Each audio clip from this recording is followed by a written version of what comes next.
Hello everyone, welcome back to my YouTube channel. Actually, today we are going to learn some very important literary devices that are commonly asked in exams and also used in poems, novels and stories. So don't worry, I will explain everything in a very simple way so you can understand easily even if you are a beginner. So in today's lesson, I will talk about flashback, foreshadowing, imagery, paradox, oxymoron and metonymy. So actually if you want to join with my classes, you can drop me a WhatsApp message. I have given you my WhatsApp number in the description, and we guys can get together and learn this subject in a very interesting manner. So let's start step by step. So first of all, I will explain you about the literary device called flashback. What is known as flashback? A flashback is scene that moves back to the past. That means flashback කියන්නේ ළමයි story එකේ දැන් අපි present time එකේ ඉන්න ගමන්ම එක පාරටම අතීතයේ මතකයක් ආවර්ජනය කරන එකට. Normally, even in our day-to-day life also we will do this. No, suddenly we will revise something happened very long time ago, but we are in the present moment. So flashback කියන්නේ අපි දැන් ඉඳගෙනම අපි ඉන්න වර්තමාන ඉඳගෙනම අතීතයේ වෙච්ච දේවල් සිහි කරන එකට. හැබැයි ඒක normal day to day life එකේදී අපි ඒකට වැඩි අර්ථයක් දුන්නේ නැති වුණාට literature වලදී when it comes to literature that technique is called as flashback.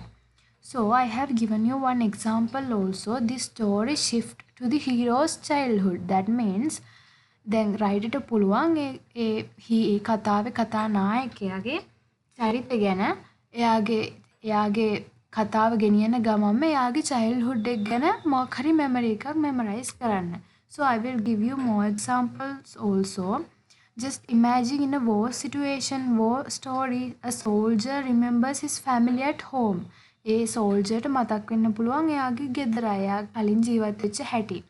So in a novel also, a girl remembers her first school day during an exam scene. Even this will happen to us also, no? When the exam gets more and more tough, we will start memorizing what has happened in our past life. That's so sarcastic, but we will do that. No, it will happen often. So actually this technique is so much attractive, so we can understand the past condition of the heroes, of the characters in the story or in the poem also. So and also I can give you another example. You will understand it better. A man sees an old photo and remembers his wedding day. That also a special event in our life, no? So that these are called memorizing. These are called as memorizing our past. Okay, the next technique is foreshadowing. Actually this is the opposite of the flashback. So foreshadowing gives hints about future events. So foreshadowing කියන්නේ ළමයි story එකේ ඉස්සරහට වෙන්න තියෙන event එකක් ගැන, future event එකක් ගැන අපිට පොඩි hint එකක් දෙන එක. hint එකක් කියන්නේ පොඩි ඇඟවීමක් දෙන එක. So it gives a clue about what will happen next. Okay, so for examples, dark clouds suggest coming trouble. Then dark clouds එනවා කියලා කියනවා නම් අපිට හිතා ගන්න පුළුවන් වැස්සක් එනවා කියන එක. හැබැයි ඒක ලිටරචර් වල ගත්තාම ඉස්සරහට එන්න පුළුවන් අනතුරක් ගැන කියවෙනවා.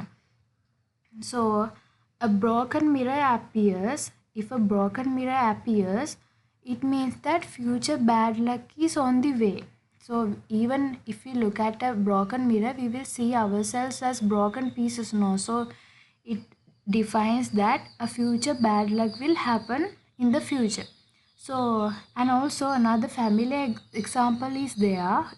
If you are watching a horror movie, just by hearing the background music itself, you will understand that the ghost is on the way, no? දැන් හොල්මන් ෆිල්ම් එකක් බලනවා නම් ඒකේ background music එක change වෙද්දිම ඔයාට හිතා ගන්න පුළුවන් ඊළඟ moment එකේ මොකක් හරි විශේෂ දෙයක් සිදු වෙනවා කියලා. ඒක තමයි foreshadowing කියන්නේ. Hari, ඊළඟට next let's move to the next literary device that is called as imagery. Imagery means the writer uses descriptive language to create pictures in the reader's mind. Imagery කියන්නේ words වලින් වචන වලින් ඒ audience එකේ reader ගේ හිත ඇතුලේ යම්කිසි photo එකක් යම්කිසි රූප රාමුවක් generate කරන එකට. So it helps us see, hear, feel, smell or taste in imagination. අපිට imagination එකේම එතකොට ඒක හොඳට ෆීල් කරන්න පුළුවන්. ඒක සමහර විට ටේස්ට් එකක් වෙන්න පුළුවන්, ස්මෙල් එකක් වෙන්න පුළුවන්, අපි කැමති ටච් එකක් වෙන්න පුළුවන්. ඒක සමහර විට අපි කැමති රූපයක් වෙන්න පුළුවන්. So whatever it may be, but we will feel that by just reading those lines. So here I have given you one example also. The red roses smelled sweet in the warm air. That means red roses itself defines love, no? So smelled means always it will give us a good smell, and sweet, that means something tasty, something delicious. So we feel like actually this love is that much delicious. To give that idea to the readers without using those ordinary words, here writer uses this technique called as imagery. So sweet in the warm air. Warm means we love that feeling, no? It's like tactile imagery. Tactile imagery means we can feel that on our body, like a warm touch, likewise. So I will give you some more examples also. Can you imagine the golden sun rose over the blue ocean? If there's line like that, the golden sun, that means the sun is actually very, very bright, no? So that shows. The next literary device is paradox. Paradox means what? Actually, a paradox in literature refers to the use of concepts or ideas that are contradictory to one another, yet when placed together holding significant value of several levels. Paradox කියන්නේ ළමයි අපි මුලින්ම බලද්දී ඒක යම්කිසි වාක්‍යයක තියෙන වචන දෙකක් වෙන්න පුළුවන්, ඕනම වාක්‍ය දෙකක් වෙන්න පුළුවන්. ඒ වාක්‍ය දෙක එකිනෙකට වෙනස්, එකිනෙකට හාත්පසින්ම වෙනස්. හෙවත් contradictory වගේ පෙනුනට ඒක ඇතුළේ තියෙන deeper meaning එක ගොඩක් ලොකුයි. කියන්නේ ඒක contradictory වුණාට ඒක ඇතුළෙන් තියෙන meaning එක ලොකුයි. For example, I have given you one. I must be cruel only to be kind. A king can use this sentence, no? එයාට එයාගේ villages එයා විශ්වාස කරන මිනිස්සුන්ව බේර ගන්න ඕන නම් සමහරට එයාට වෙන්න පුළුවන් ඒ ගමේ ඉන්න හොරුන්ට පනිෂ් කරන්න වෙන්න පුළුවන්. අන්න ඒ වගේ අවස්ථාවකදී කියන්නේ අනිත් මිනිස්සුන්ට හොඳ වෙන්න නම් එයාට නරක දෙයක් කරන්න වෙනවා. I must be cruel only to be kind. මට කරුණාවෙන්ත වෙන්න විතරයි මේ තරහ ගන්න එක, මේ වැරදි වැඩ කරන්න එක කරන්න වෙලා තියෙන්නේ. So another example is less is more. What is known by that? Less is more. That means small things matter more than the great things. In our lives also, sometimes outsiders feel like why this girl should feel this much, why this boy should feel this much. අය මෙයාලා මෙච්චර මේ වගේ සුළු දෙයකට feel වෙන්නේ, අය මෙයාලා මෙච්චර දුක් විඳින්නේ කියලා. නමුත් ඒක ඇතුළෙන් ෆීල් කරන මනුස්සයාට දැනෙනවා කොච්චර පොඩි දෙයක් වුණත් ඒක යාගේ ජීවිතේට කොච්චර වටිනවද කියන එක. ඉතින් පොඩි දේවල් වල වටිනාකම දන්නේ ඒක කියන්නේ ඒක එක්ස්පීරියන්ස් කරන මනුස්සයා. ඒක තමයි less is more කියලා කියන්නේ. So ඊට පස්සේ තියෙන literary device එක තමයි oxymoron. Oxymoron that also goes parallel with the paradox, okay? An oxymoron is a combination of two opposite words. Two opposite words means අර්ථ එකිනෙකට විරුද්ධ අර්ථ තියෙන වචන දෙකක් එක ළඟ තියෙන opposite meanings තියෙන words දෙකක් එකට use කරන එකට තමයි oxymoron කියන්නේ. For an example, deafening silence. කම්බීරි කරවන නිශ්ශබ්දතාවයක්. එහෙම එකක් ඇති වෙන්න පුළුවන්ද? නිශ්ශබ්දතාවයක් කොහොමද කම්බීරි කරවන්නේ? එතන තියෙන්නේ එකිනෙකට විරුද්ධ වචන දෙකක්. හැබැයි එතනින් දෙන meaning එක ගොඩක් වැඩි. So living dead, another example. Living dead means this is actually relatable for the lovers, no? If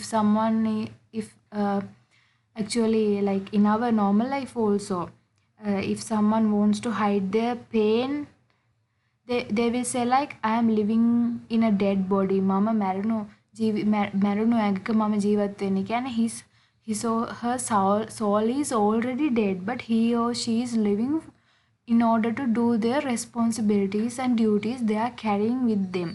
එයාලගේ responsibilities duties කරන්න විතරක් ජීවත් වෙන ඇතුලෙන් කිසිම සතුටක් නැත්තම් he or she can say like I'm living in a dead body. That in real words, in real life, it won't happen. No, dead body can't behave like a human being. That won't happen. But in literature, writers will use these kinds of techniques in order to make their work of art more powerful and more attractive, so people will feel like that work of art is just relatable to us. අපිට ඒක ගොඩක් අපේ ජීවිතයට සමීපයි වගේ කියලා දන්වන්න writersලා භාවිතා කරන technique තමයි මේ. So the next technique is metonymy. It refers to the practice of not using the actual formal words for an object and instead referring to it by using another word that is linked to the formal word. So metonymy කියන ළමයි එක දෙයක් වෙනුවට ඒ හා සමානව මේකට closely related වන වෙනත් දෙයක් use කරන එක. දැන් to refer the act of writing, a writer can use the word called pen. pen කියන්නේ දැන් පෑන පාවිච්චි කරන්නේ ලියන්න. හැබැයි මේ ලියනවා කියන එක කියන්නේ නැතුව එයාට පුළුවන් සිම්බල් එකක් විදිහට pen කියන එක පාවිච්චි කරන්න. Another example is the White House said. White House means USA government, right? So without using the words USA government, the writer can directly use the words called White House. So we all know the meaning. We all got the meaning in a very, very clear way. And also when we talk about a king, we can use the word called the crown. The crown decided. That means in order to say that the king gave an order, we can say like the crown decided. කියන්නේ ඔටුන්න නියම කරා අන්න ඒ වගේ meaning එක. And also Hollywood is famous. Hollywood means film industry, you know. So in order to refer to the film industry, the writer will use the word Hollywood. He will use the word Hollywood. So we all know the meaning. So actually these literary devices are used in order to make their work of art more and more powerful, and we will also feel like we are living in that situation when we read some kind of poems or novels or short stories, whatever it may be. So actually today we talked about these literary devices, and in the next video I will continue with the other literary devices also. So thank you for joining with me. And also, as I mentioned you earlier, if you want to join with my classes, you can drop me a WhatsApp message. I will contact you. Thank you. Goodbye. Have a nice day.